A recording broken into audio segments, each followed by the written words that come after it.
It would be probably the healthiest thing that could ever happen. You know, it would probably be the best thing that could happen to the U.S. since Cornwallis surrendered. That's not an overstatement either. I mean, it really would be extremely healthy if that actually happened. I don't think it's going to. I think that, I really do think that most Americans are unfortunately very addicted to cheap money, cheap credit. You know, I mean, I get these notices on my phone all the time. I get texts, you know, like multiple texts every week. You know, buy now, pay later. You know, any credit type. I mean, and people are falling for this stuff.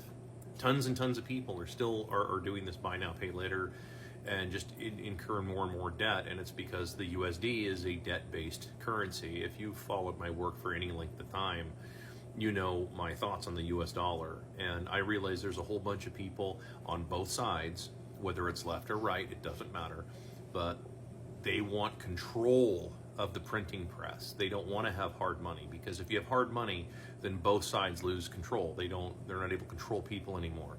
The people in the middle who do all the work, in other words, the people who do all this stuff, who keep the country alive, who drive the trucks, who, you know, fix the plumbing, you know, who do all this, who wake up and do all the jobs that everybody else is too good to do, or doesn't want to do, or can't do for whatever reason. Yeah, those people then say, well, hey, we'll still go up and do all this stuff, but we're going to need to be paid in something that isn't conjured from nothing. And yeah, both sides don't like that. Nobody likes them, because then they lose control.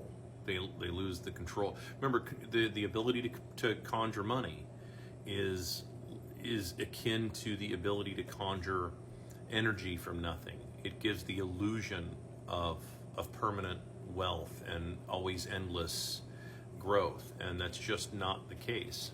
So, no, it'd be probably the healthiest thing that could happen to the country would be that tomorrow morning you wake up and, you know, the straw that breaks the camel's back, so to speak, is the $36 trillion of debt. I was actually hoping that it would actually roll over today on November 5th. You know, election day, how poetic would that have been, right? To have the national debt actually roll over. I think we're like 28 billion or so shy, but you know, the day is young. I mean, hey, we may be able to maybe we could shore up those numbers before midnight tonight. But yeah, how election day, the U.S. just goes $36 trillion into the hole, and growing by about $1 trillion approximately every 90 days, and that will speed up. Actually, not slow down. That's going to speed up. So, yeah, I think that would be the healthiest thing that can happen.